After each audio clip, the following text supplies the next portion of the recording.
go. Okay, so this is, as you can see now, a list of gemstones that are predominantly used in the gem trade, and a lot of them are underlined, and that means that they have varieties. Note that there are some that are not underlined, and that means that they're just species that don't have varieties. So for instance, iolite is simply iolite. It is there by itself, and it's just known as simply as iolite. Whereas the other ones, like beryl and our garnet and corundum and quartz, the ones that we're studying today, are underlined, and therefore they have varieties. So a variety is just recognized as an individual component of the species. So whether that has to do with color or chemical composition or a combination of the two, that's how we're distinguishing these varieties within the species. Corundum is a good example of a species name that you may not have heard of, but you've probably heard of the varieties, which are rubies and sapphires, and a few other fancy sapphire colors, but I don't know if many of you knew that they were related. So let's get started with beryl. As you can see, this is a very colorful species here, and you probably recognize a few of these gemstones on this picture. Beryl is a beryllium aluminium silicate, and on its own, that chemical composition is colorless. It needs something added to it to give it color, like the image on the right. These are crystals of natural beryls, and they have green and yellow and blue and pink. And you can see on this list an emerald crystal in a quartz matrix.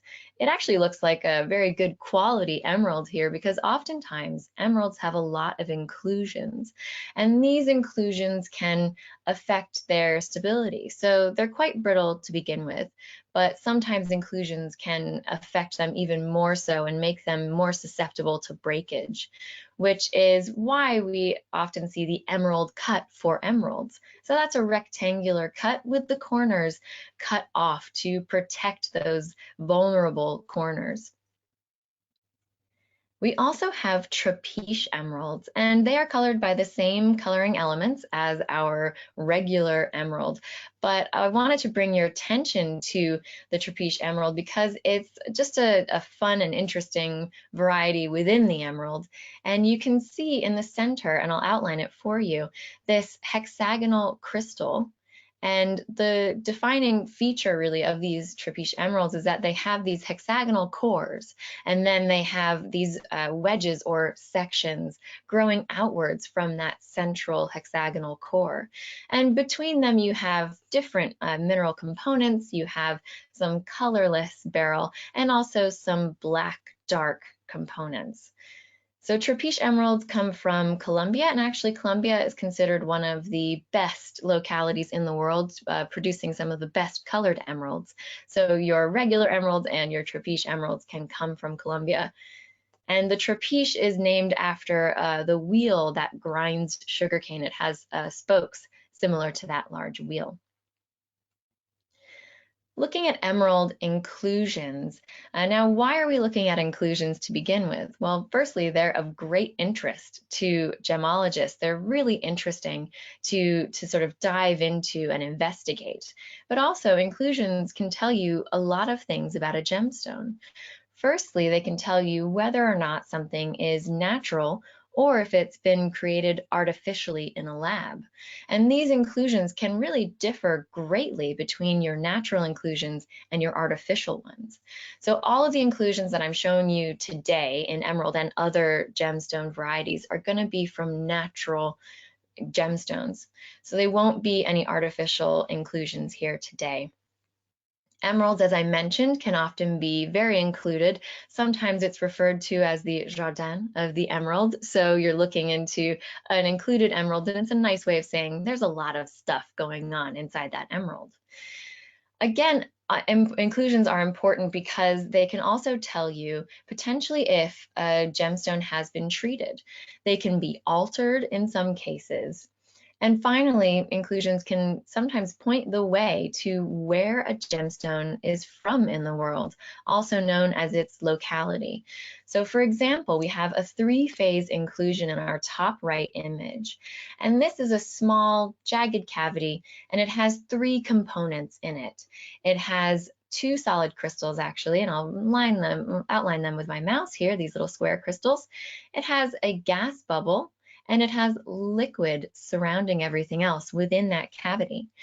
Three-phase inclusions are common in Colombian emeralds. So if you do see a three-phase inclusion, you can hopefully assume that you have a Colombian emerald. However, we do know that there are emeralds from other localities that have multiple phase or three-phase inclusions as well, like from Afghanistan. So it's not cut and dry. It's not 100% guaranteed that this emerald, that this inclusion is in a Colombian emerald.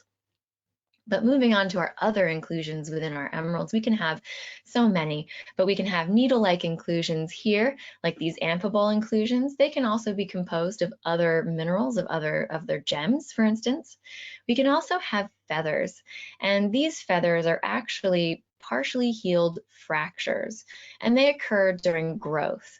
So when a gemstone is growing, it can fracture a little bit, and then it re-heals itself as it continues to grow. And these feathers can be quite messy, as you can see in this emerald inclusion here. And they can also be quite neat in other gemstone varieties, and I'll show you that a little bit later. Finally, we can have some calcite rhombs, or well-defined mineral inclusions within our emeralds. And these calcite rhombs are quite fun to find because they are so distinct and so well-defined. And you can see them in emeralds from places like Brazil. Now, green beryl is another variety within our beryl, and I wanted to bring your attention to it because there is a distinction between emeralds and green beryl. Now, what's the difference, you might ask, because they're both green. Well, emeralds, as we define them, are colored by chromium and vanadium, whereas green beryl is colored predominantly by iron. And as you can see, this color here of this green beryl is pretty dull. It's not as vibrant as that emerald that we saw in previous slides. It's kind of a duller yellowish green. However, there is a debate where the definition lies between your green beryls and your emeralds, because you can have green beryls that are colored predominantly by iron that look like a much brighter green. They're a pale emerald green, if you can call it that, and it's a little bit confusing within the trade. And it all comes down to really to money, because if I am buying, I want to be buying a green beryl, whereas if I'm selling, I want to be selling an emerald, because the emerald is going to be much more expensive. Now, currently the debate is still going on. There hasn't been official guidelines in terms of where we draw the line within our iron-colored green beryls that are brightly green colored, but it's food for thought. It's something for you guys to go away and think about for a bit. Moving on to our next variety, we have aquamarine, which is our blue beryl. It is the birthstone for March, and it can be a really deep blue or a paler blue. It also can be quite a clean mineral, so not a lot of inclusions, unlike our emeralds. And you can see that in the examples here. But you can also have an inclusion that's known as rain. And these are hollow growth tubes that form as the crystal is growing. And you can see it in the central image. And it looks like rain. So that's why it's called that. And it can grow in quite large sizes, and you can see it in Art Deco jewelry, for instance. It was quite popular in that time period, and the more blue color is popular now from the 20th century through today, whereas in the 19th century, the more blue-green color, because aquamarine can be blue and blue-green or greenish blue, that greenish blue tone was more popular in the 19th century. So you might see that as a more prevalent version of aquamarine in older antique jewelry. But it means of the sea, and sailors wore it sometimes to protect them while they were out on the open ocean. Morganite is our pink or orangey pink variety of beryl, and manganese is responsible for coloring that gemstone. It is also quite a clean gemstone. The example on the right is a really nice big example of morganite, and it's in the Natural History Museum here in London. So if you ever do get a chance to go to the museum, please do stop by and look at their treasure trove of gems, because they have an incredible collection, and this is one of the many pieces within it. Morganite was named after the American banker J.P. Morgan. He was an avid gem collector and had a very important gem collection, especially at the turn of the 20th century, or the early 20th century, I should say. And George Kunz, a gemologist who is well known, has written volumes on gemology. He recommended that this gemstone be named after J.P. Morgan in recognition of his very important gem collection. Heliodor and Golden Beryl are our yellow beryls. I've put them together in one slide because most of the time yellow beryl is being sold with the name Heliodor, and its name Helios comes from the word sun, so it's our sunshiny beryl, nice bright yellow. It can be quite clean, like our morganite and aquamarine, and it can sometimes have rain-like inclusions as well. Now, Heliodor and Golden Beryl are distinguished by their colors. So Heliodor can be a paler yellow, sometimes with a bit of a greenish tint to it, whereas our Golden Beryl is just that, it's golden. It's much more intensely colored yellow, and it can maybe look a little bit orangey yellow as well. But most of the time you'll see any sort of yellow beryl sold as Heliodor. You might have a golden beryl. It doesn't much matter really, because they're both yellow, but there is the distinguishing feature between them just in terms of their color. Red beryl is the rarest of the beryls, of our varieties of beryls, and it was discovered in the Wawa Mountains in Utah, and it was originally named Bixbyte. However, that name has fallen out of favor. It's no longer used because it is actually confused with another mineral called Bixbyite, which is very, very different from red beryl. It's black with a metallic luster. So as you can see, very different from this red beryl. They're colored by manganese, and they're often quite included. So similar to our emeralds, they have lots of stuff inside, lots of inclusions. And they also don't grow in very large sizes. So to have facetable specimens like these is really great, but very unusual. Sometimes red beryl is sold as red emerald, and this is a misnomer. Emerald by definition is green. We've seen it, we know what an emerald is, and you cannot have a red emerald. So it's really red beryl, and that's how it should be marketed. Our final variety that we're going to talk about is goshenite, and this is beryllium aluminium silicate without anything else in it, so it's colorless. And it is often very clean and can grow in larger sizes as well. So it's used sometimes as a diamond simulant or imitation, basically because it is colorless and very clean. However, it doesn't quite stand up head to head with a diamond. As we know, diamonds have a very bright luster or reflectivity of their surface. It's called an adamantine luster. Goshenite will be bright vitreous at best, so it really can't return light in the same way as a diamond. Additionally, diamonds have what is called fire or dispersion, a fair amount of it, and that's those spectral colors that you can see when light is being split by a faceted diamond. Goshenite doesn't have that, so it doesn't look as fiery or lively as a diamond, but it's pretty adequate if you need a quick fix in terms of imitating a diamond. And this was named after Goshen, Massachusetts, where it was first identified as a variety.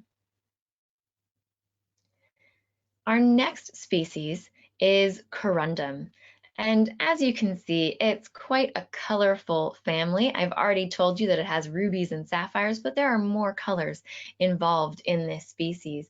There are also optical effects, and I'd like to bring your attention to this cabochon over here, this sort of pinkish purplish cabochon that has a nice bright star. And that is an optical effect known as asterism. I'll talk about that in just a moment. Let's look at the chemical composition. It's aluminium oxide, and by itself, with no additional elements, much like our colorless beryl, it will be colorless. So it's the pure form of corundum. And once you start adding other coloring elements, you'll get your different varieties, like your ruby, which is red, your sapphire or your fancy sapphire, which is all different colors. So sapphires in general, when someone says a sapphire, you immediately think of the color blue. And yes, that is true, sapphires are blue, but there also are alternative colors, as you can see in the image on the right. And those are known as fancy sapphires. And whatever color you have, for instance, yellow, you'll just put it in front of the word sapphire. So I have a yellow sapphire here in this image, or a green sapphire, or a purple sapphire. We also have Padparacha sapphires, which are orange pink. They're an orangey pink. They're really quite beautiful and very rare in nature. A lot of the Padparacha sapphires on the market are treated. They're diffused with beryllium.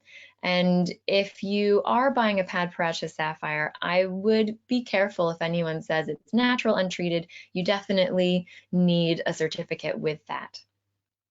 Also on this list, we have our star ruby and our star sapphire, and that's our corundum with asterism, or that star effect. And it just depends what color it is, whether we call it a ruby or a sapphire, but there's no real difference other than the color. They're both forming in the same way. So on to our ruby, our red corundum. And ruby is so synonymous with the color red that a lot of gemstones before the late 18th century, when gemology was really developed as a science, were called rubies. So if you had a red gemstone, regardless of whether or not it was actually a corundum variety ruby, you'd still call it a ruby. And on the left, you have a really beautiful, clean looking ruby. Rubies can be quite included as well, but they do come without inclusions, and you can see it here. This is a fairly clean one. You can also see on the right a ruby crystal, and that's how they form naturally. So they have 6 sides, or it forms as a hexagon, and they're usually flat and tabular. This is a much darker red than the ruby on the left. You can get very good color quality natural rubies, but just to let you know, most of the rubies and sapphires on the market today are heat treated to enhance or bring out the color that we so desire. And it's not a bad thing. It just needs to be disclosed, that treatment, because without that treatment, we wouldn't have nearly as many rubies or sapphires on the market as we do today. But rubies are the birthstone for July, and they can range in color from a paler red to a really saturated deep red. Sometimes people refer to it as pigeon's blood red, but it's just a really intense, vivid red. And it is colored by chromium, which is important to note because pink sapphires are also colored by chromium. And there's a debate between pink sapphires and rubies. Where do you draw the line? And it is up to really whether or not you're a buyer or a seller at this point, because there's no definite cutoff point where a pink sapphire ends and a ruby begins. So if I'm buying, again, I want a pink sapphire because it's going to be cheaper. And if I'm selling, I definitely want to be selling a ruby because it's going to be more money for me as the seller. But that is also up for debate. There's no international guideline that is consistent throughout the world for the distinction between a pink sapphire and a ruby. They're both colored by chromium, and it just depends on who's buying and selling, really. These are ruby inclusions that are natural. As I said, I'm only showing you natural inclusions today. And on the left, you can see a crystal inclusion. It's kind of a rounded crystal inclusion. And you can see these in lots of different rubies. And you can see it with your 10 times loop or with your microscope. And oftentimes you'll probably be able to focus in much better with your microscope than your loupe, especially if they're small crystal inclusions. The middle image are rutile needle inclusions within ruby. These rutile needles, they can be long or they can be short, depending upon the ruby, and they run in 3 different directions. I'll point these directions out with my mouse in case you're having trouble distinguishing them. It's sort of forming a triangle right here, but you have this inclusion, and that inclusion running in 3 directions, and they intersect each other at angles of 60 degrees and 120 degrees. Keep those 3 directions in mind for later when I talk about asterism. The inclusion on the right is a crystal inclusion with a surrounding stress crack. So maybe it's been heated a little bit naturally, and the crystal has expanded ever so slightly and caused this stress crack around it. These types of crystals can actually be very helpful in trying to determine whether or not a ruby has been heated to produce the red color or to enhance the red color, or whether it hasn't been. Now, this inclusion hasn't been heat treated. However, when you heat a ruby to a high enough temperature, you sometimes see these crystals in the middle completely altered. So this crystal in the middle, if it's heated to a high enough temperature, will melt and then turn white. And they call these snowballs within our rubies and our sapphires as well. And that's a good indication of whether or not you have had heat treatment on your ruby. Sapphires are the blue corundum species, and this is aluminium oxide plus iron and titanium. Now, I've specified that this is for blue sapphires only because our fancy sapphires with all those different colors have different coloring elements. So this is really iron and titanium only for blue sapphires. This is our birthstone for September, and sapphires can range in color from a really pale blue to a really dark, intense, inky blue. It can be really saturated blue, very similar to Princess Diana's engagement ring that is now worn by Kate Middleton.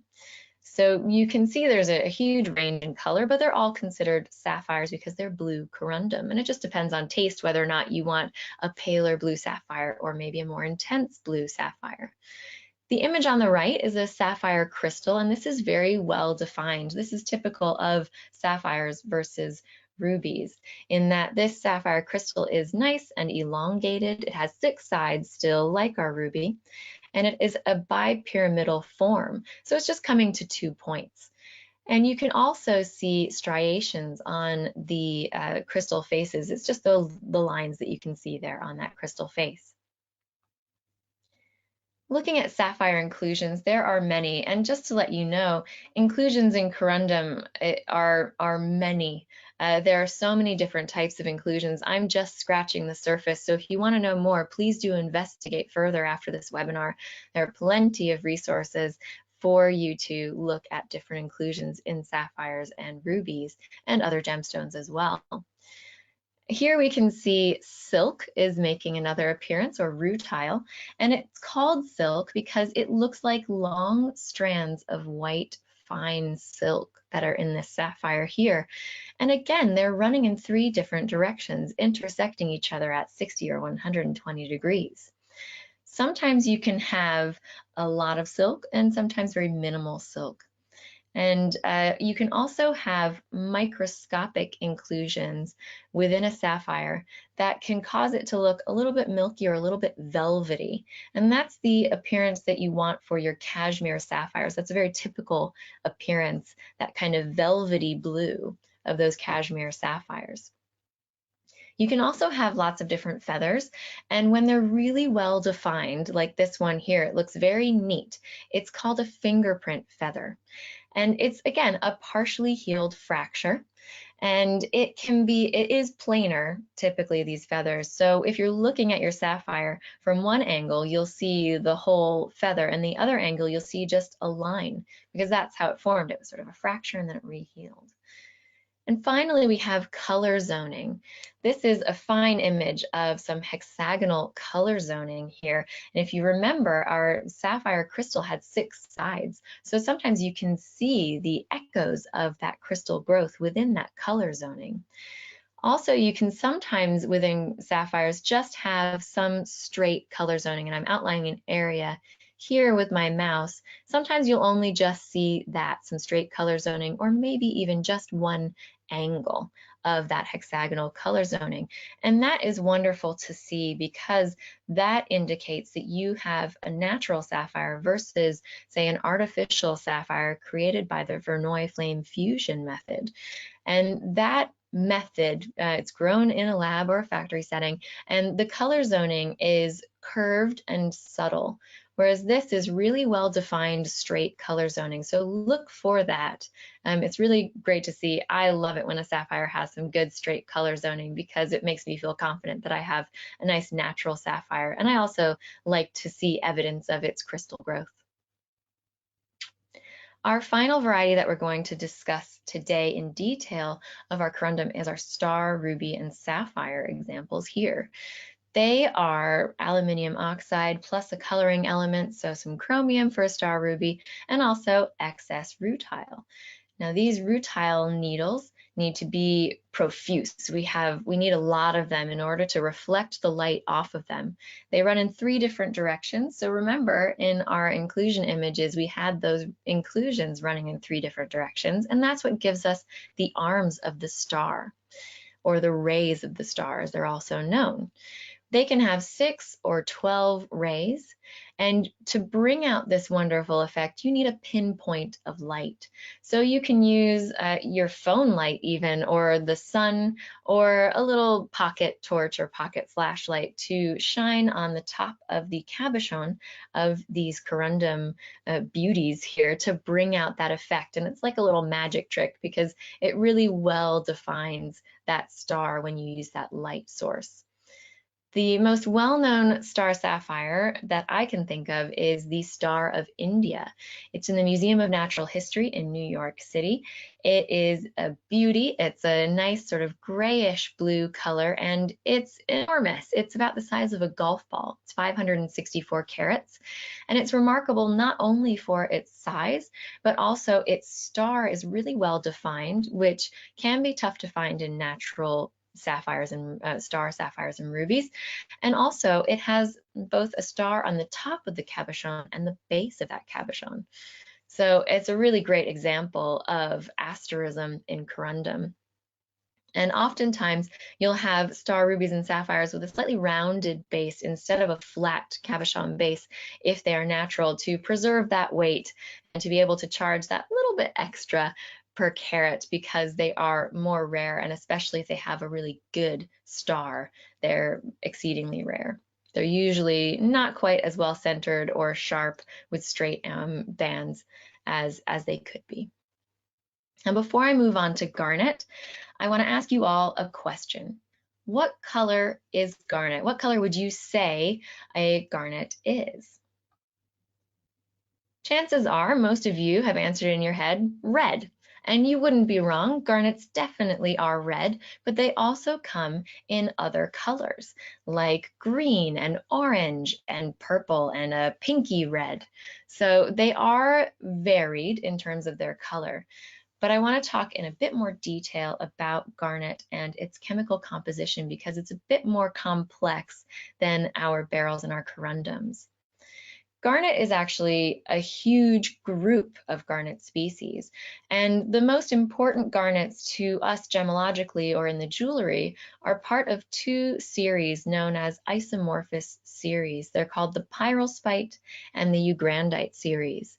Listed here are some end members or other varieties of these 2 series, and I'll go into them in a bit more detail on the next slide, but I just wanted you to see this list and a nice variety of colors here, and to see some different names so that you might recognize maybe an almandine garnet or a hessonite or a tsavorite garnet. You may have heard of these, and I'll show you images of them in a moment.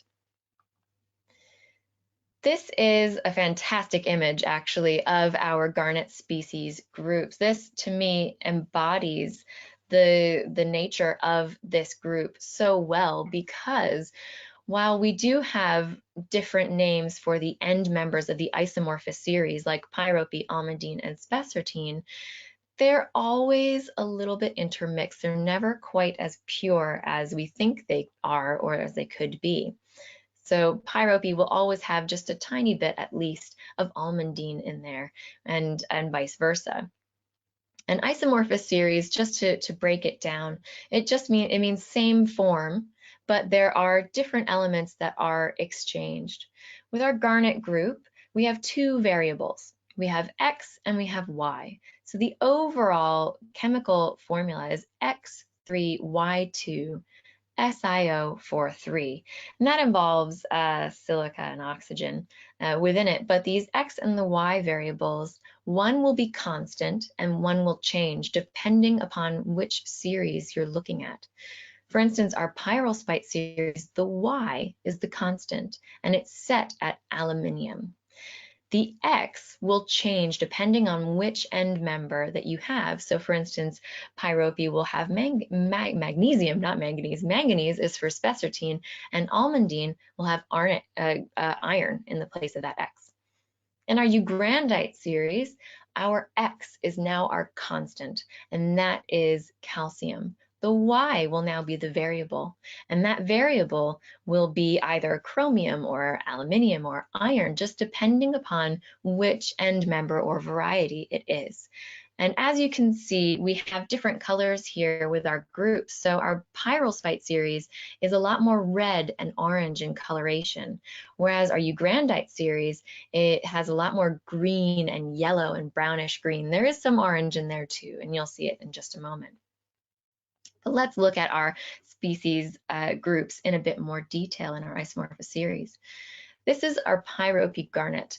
Now the X is our variable, as I mentioned, and it is magnesium here. It's a nice bright red. It can be red to purplish red, and it is sometimes a really vibrant red, and this can be caused by the presence of chromium.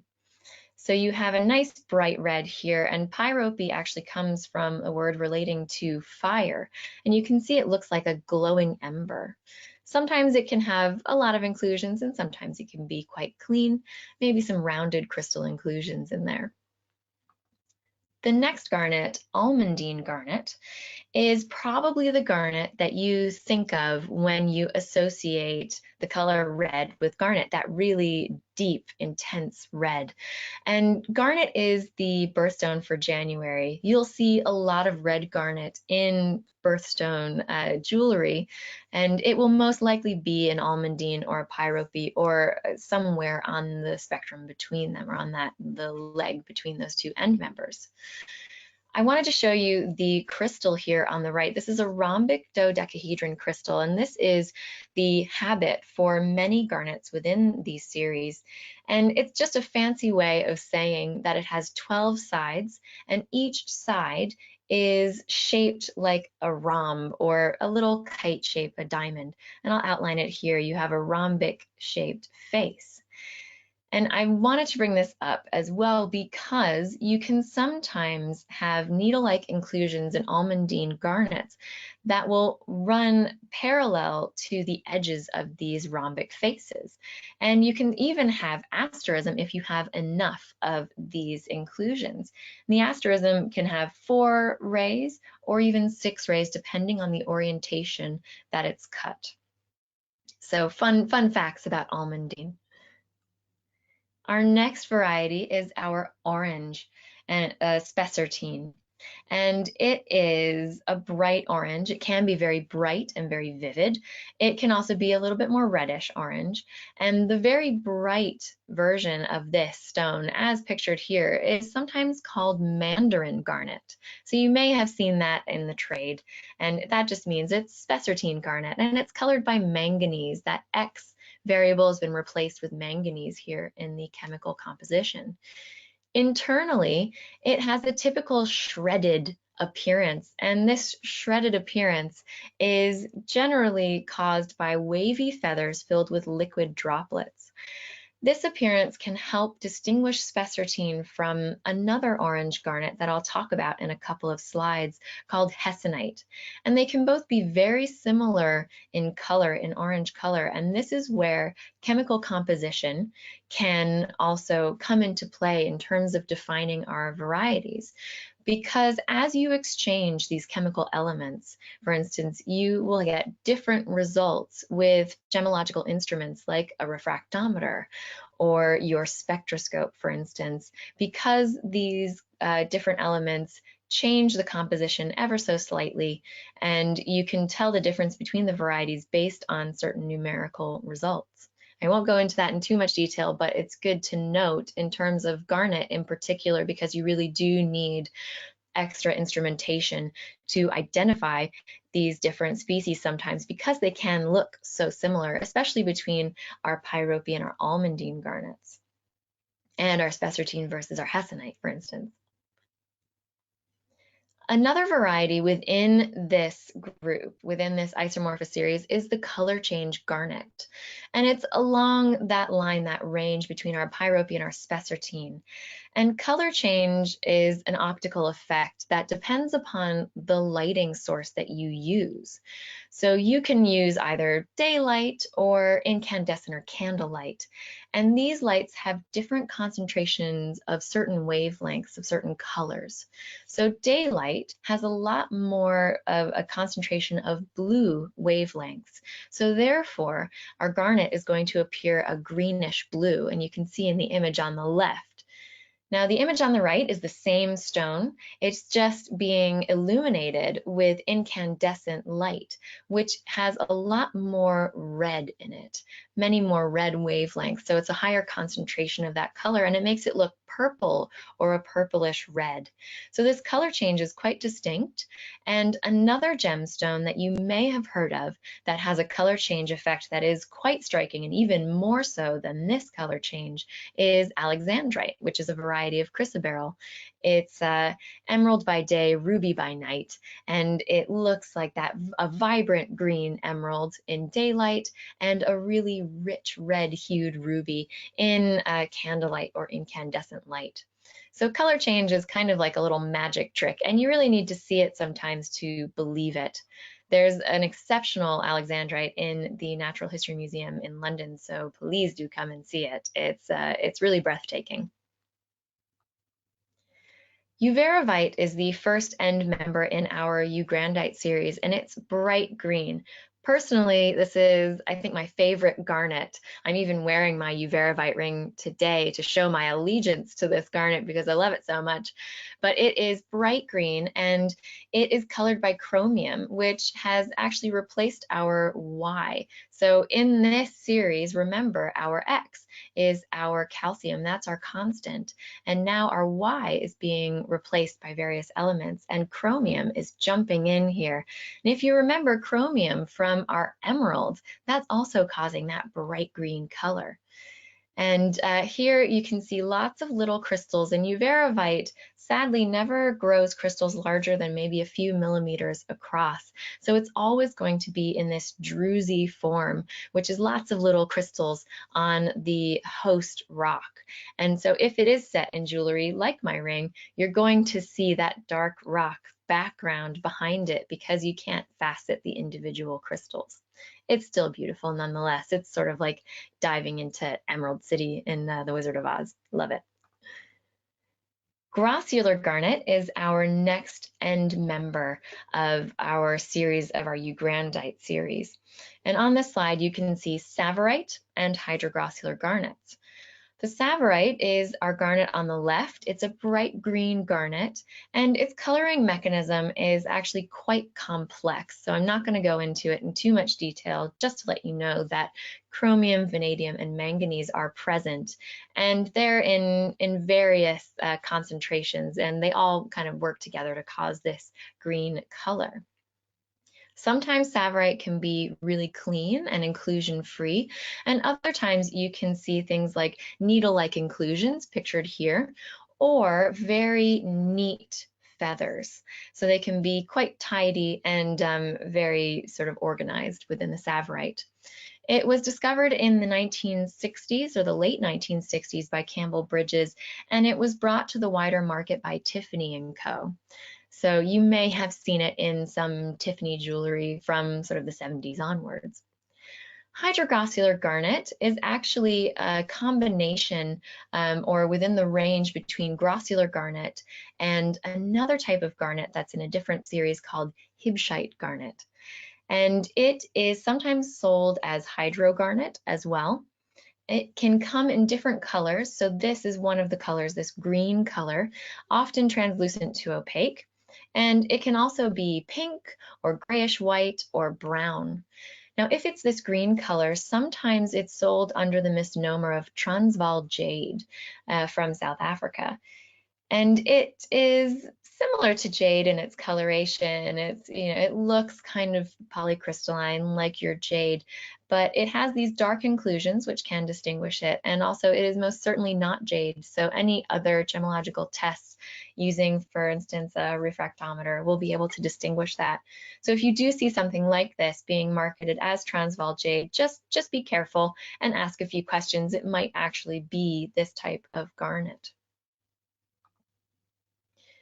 We also have hessonite garnet as a part of our grossular variety. So it's our orange grossular, and it's colored by sort of manganese and iron. It's got a treacly internal appearance, which is very typical of hessonite. So it looks like whiskey and water kind of mixed together. And it also has these characteristic rounded, colorless crystal inclusions. They can be quite profuse, and you can see them with your loupe, your 10 times loupe, and also, of course, with your microscope. And it's good to note this internal appearance because if you remember our spessartine garnet, which is also orange, can be very similar in color, and the internal appearance is very different between the two, that shredded spessartine appearance versus this kind of treacly hessonite appearance. So it's good to keep that in mind. Hessonite also was called cinnamon stone at some point, and it can also be a much more reddish orange or even a kind of brownish yellow. So it has a little bit of a range of color, not just this bright, intense orange. Androdite is the final garnet that I'm going to talk about, and I'm talking about demantoid within that androdite end member of the series, of eugrandite series. And it's colored by chromium to give it that nice bright green color. It's known for its sort of bright green to yellowish green color. It has a sub-adamantine luster, so it reflects light very well from the surface of that gem. And it's second only really to diamond. If you remember, I said diamonds had that adamantine luster, so they reflect a ton of light from their facet surfaces. And demantoid reflects almost as much light. Demantoids also have a lot of fire or dispersion, and these are, again, these spectral colors where the light is split. And sometimes this fire is masked by the color of the demantoid, so you might not see as many colors flashing within it as you could. Another thing to note about demantoid garnets is that this is one of the few gemstones where you really want a big eye visible inclusion, and that is known as the horsetail inclusion that you can see in the image on the right. The reason is because demantoids from Russia are considered historically to be some of the best demantoids on the market, and they have this characteristic horsetail inclusion. So as I said about inclusions earlier, sometimes they can help you determine where in the world this demantoid was found or a gemstone was found and mined. But the demantoid here, yes, it has a horsetail, and yes, it could possibly be from Russia. However, we have discovered that there are other locations or localities that produce demantoids that also have horsetail inclusions, like Italy, for instance. So it's not cut and dry. It's not 100% guaranteed that if I have a demantoid with a horsetail inclusion with these golden fibrous inclusions. As you can see here, it looks like a big spray. It's not guaranteed that it's from Russia, but it's a nice indication. It's something nice to have anyway. I enjoy inclusions, so I wouldn't mind a demantoid with an inclusion in it. Here is our quartz species. This is our last species of today. So thanks for holding on. We've got to get through quartz and then we'll get to the quiz and the questions. But here we have a lot of different colors of quartz. And on the next slide, I'll show you some varieties. So this is to demonstrate that quartz is actually an enormous species because silicon dioxide, which is this chemical composition, is very prevalent in the crust, in the Earth's crust. It is the second most common mineral, second only to feldspars, which have moonstones and sunstones and those kinds of gems. So quartz is really abundant. So we divide quartz into crystalline and polycrystalline branches to give us a bit of distinction.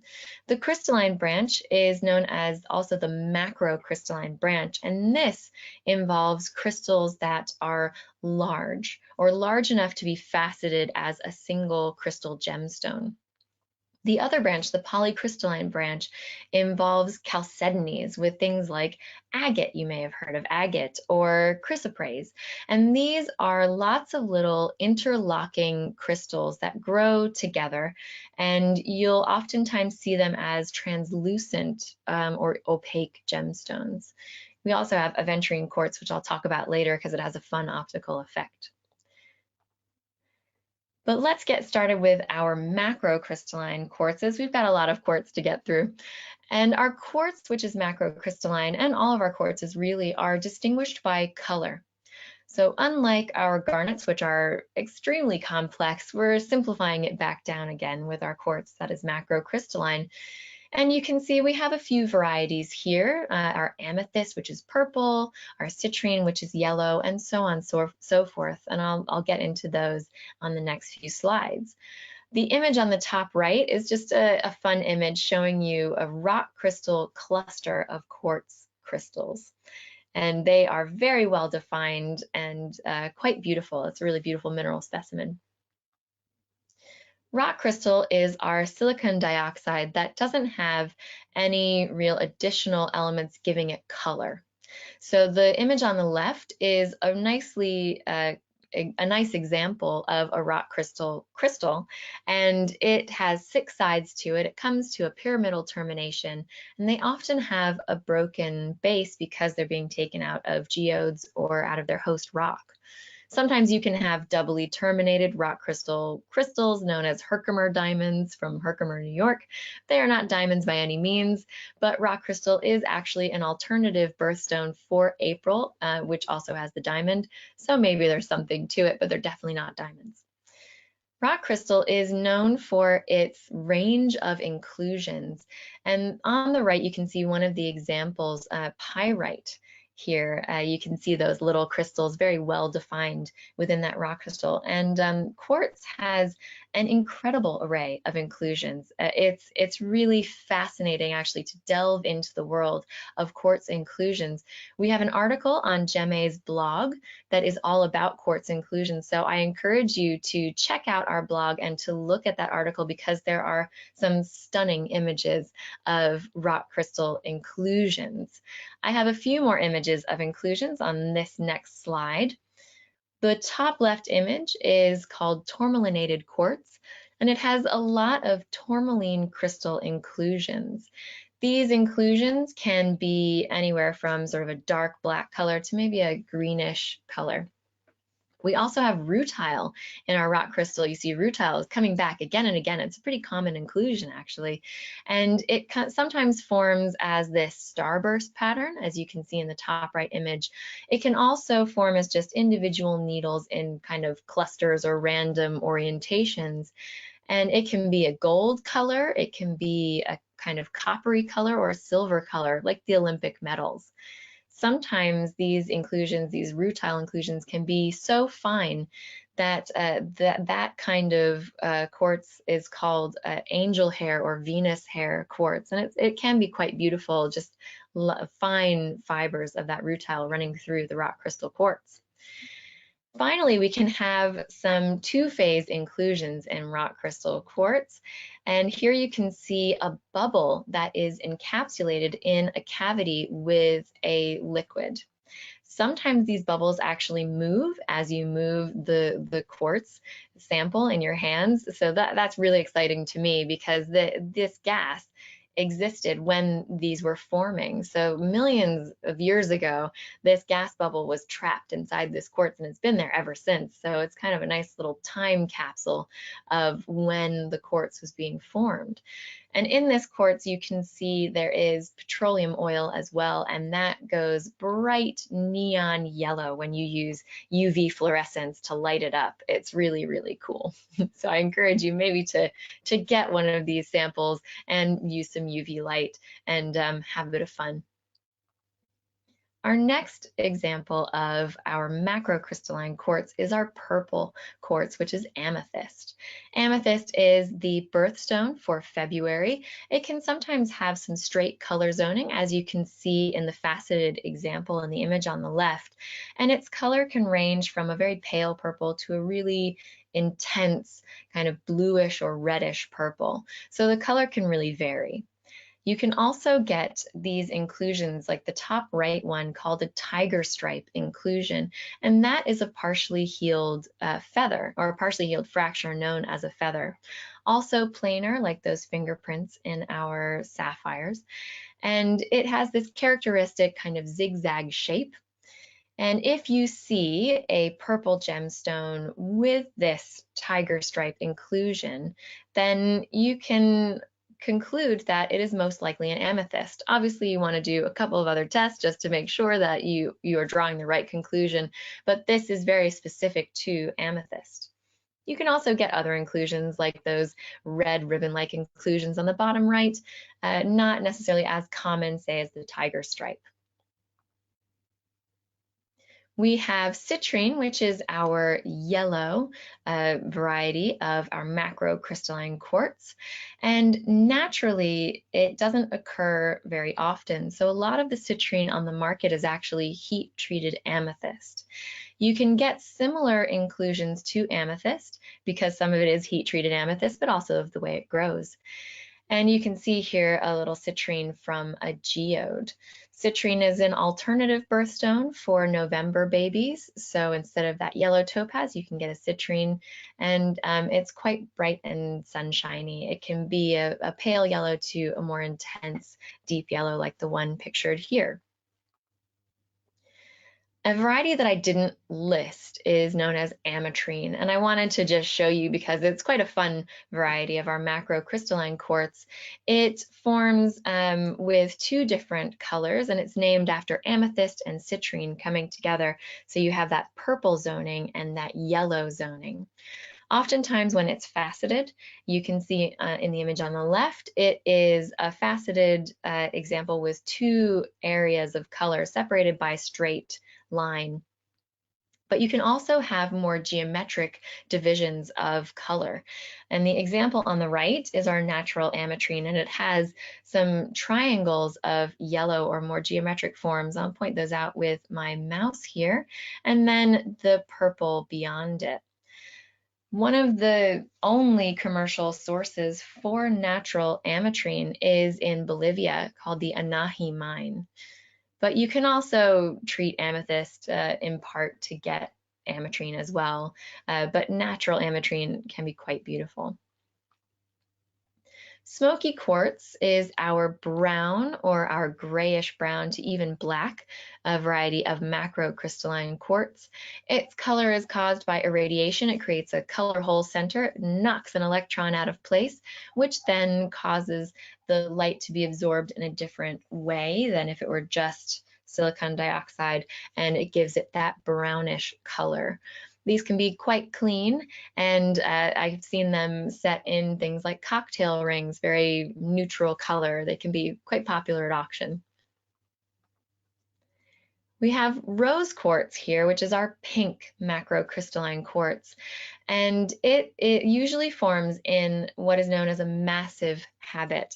Now, this doesn't necessarily relate to size. Yes, rose quartz and quartz in general can grow to very large sizes.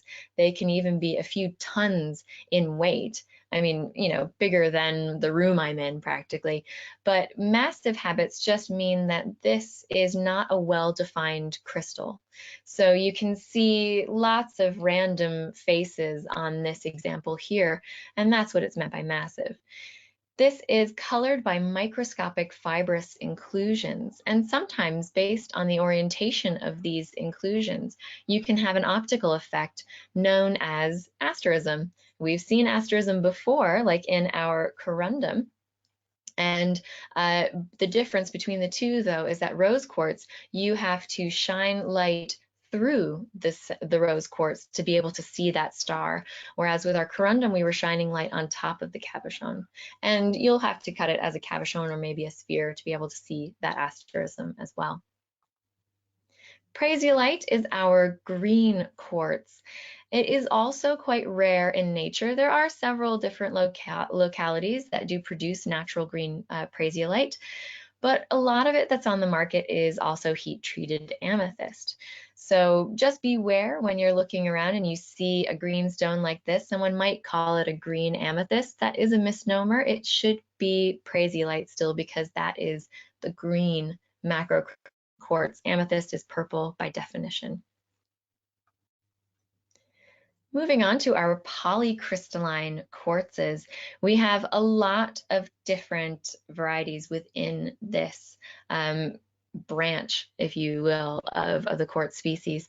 So within our chalcedony, we have different things like agate and carnelian and chrysoprase, divided in color, really, color and maybe color distribution, like in banding.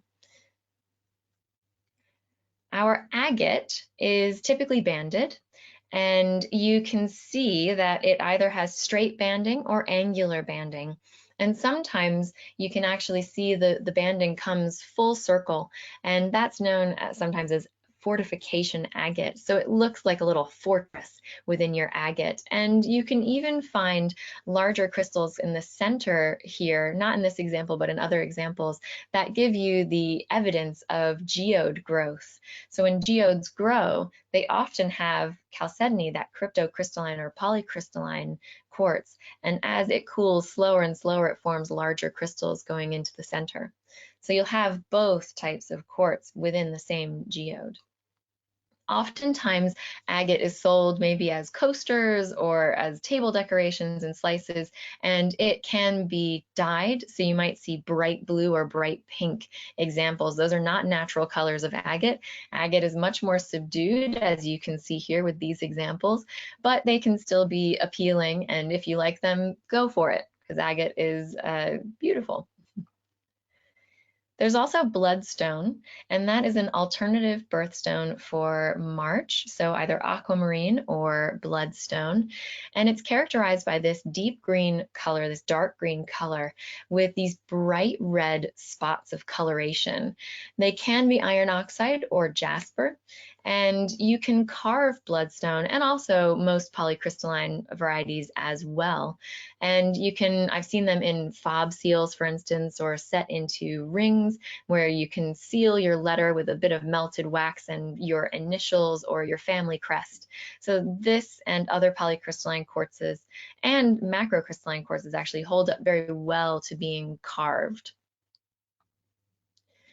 Chrysoprase and dendritic agate are a couple more varieties here. We have our bright green chrysoprase on the left, and it can be really vibrant, really luminous at times. I really like chrysoprase because it's just that wonderful pop of green color.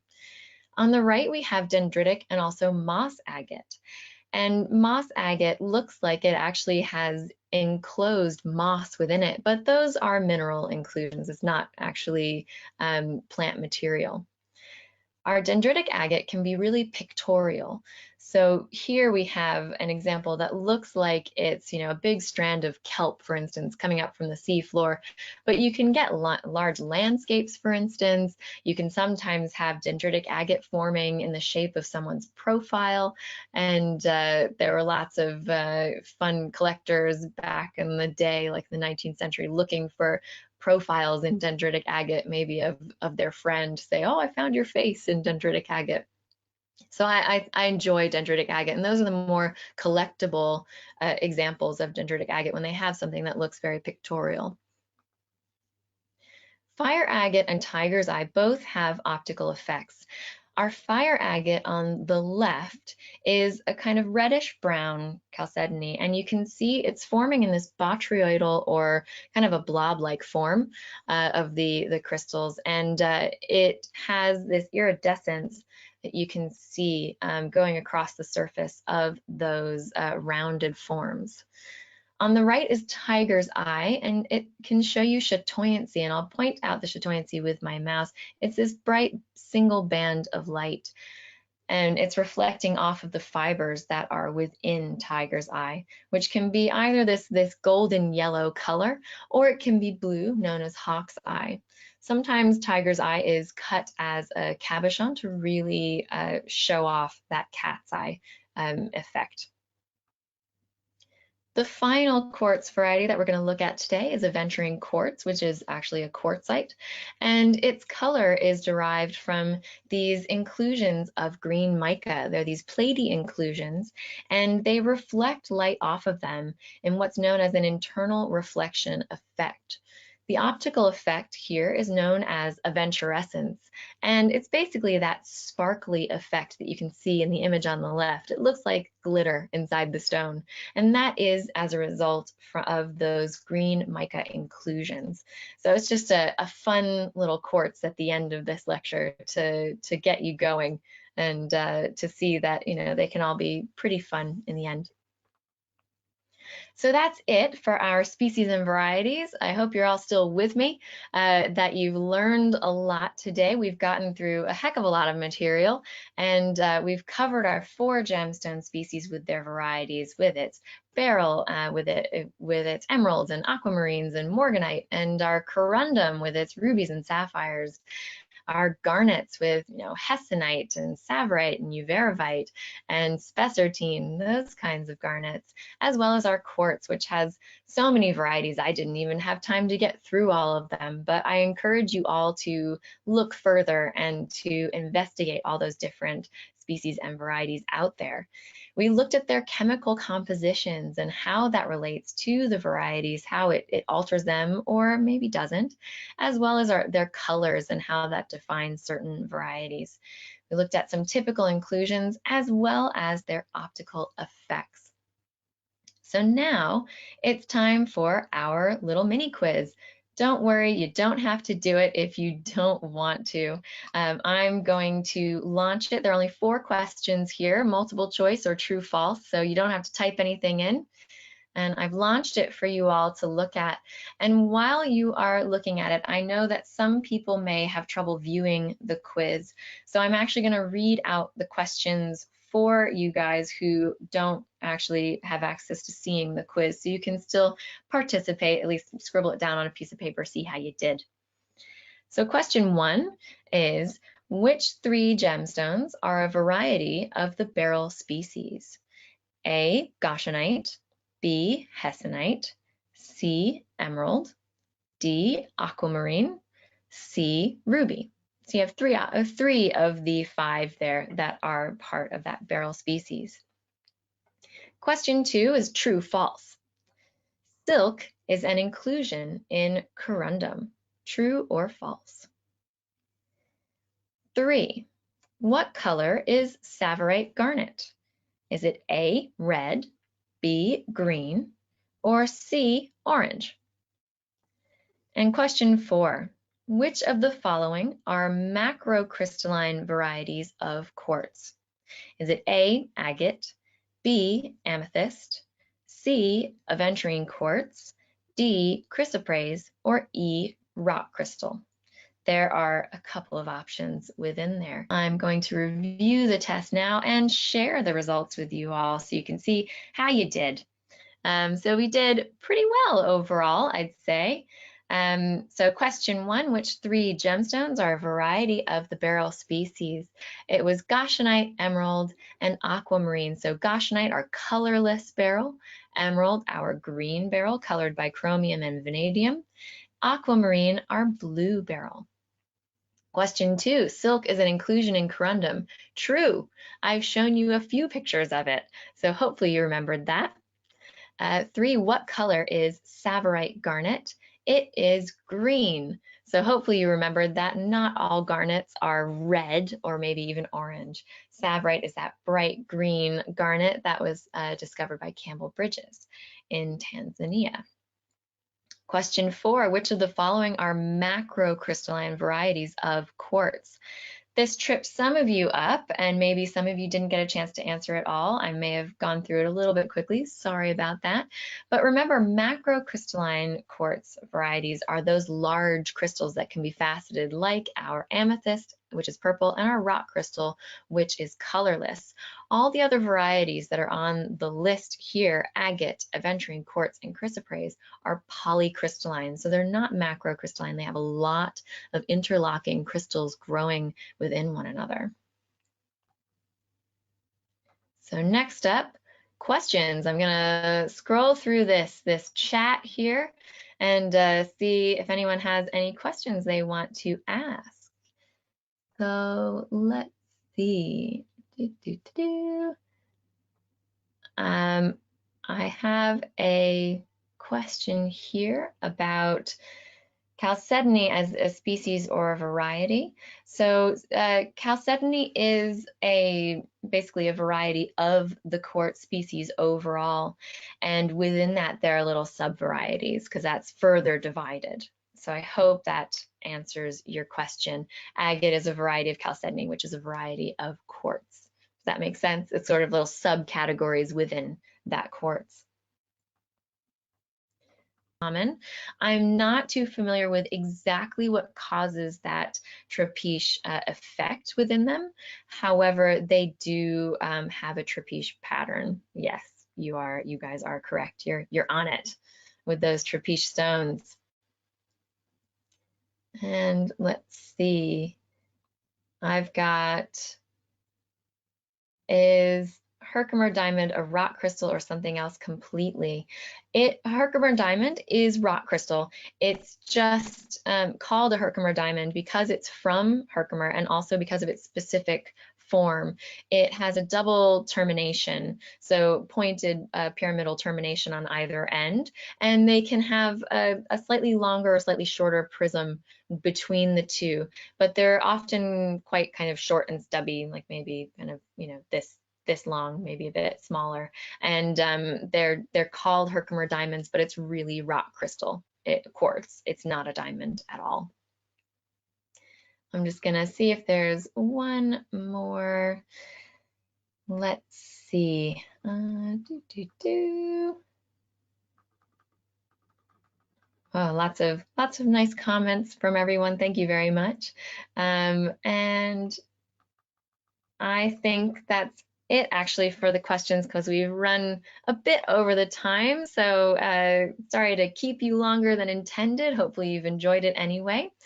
And there's nothing left to say really, except thank you. Thank you for joining me today. Thank you for tuning in and taking the time to learn more about gemstones and to entertain yourselves a bit with our Gem A information for you about gemstones. So again, if you have any questions at all, you can go to, you can email us at education@gema.com. You can also follow us on Instagram, and you can also follow us on YouTube. We'll have hopefully a new video for you every week for the foreseeable future with all of these webinars. So if you didn't catch all of today or you didn't catch previous webinars, they're available for you. Please subscribe. Thank you, everyone. Have a wonderful day. Stay safe and take care of yourselves.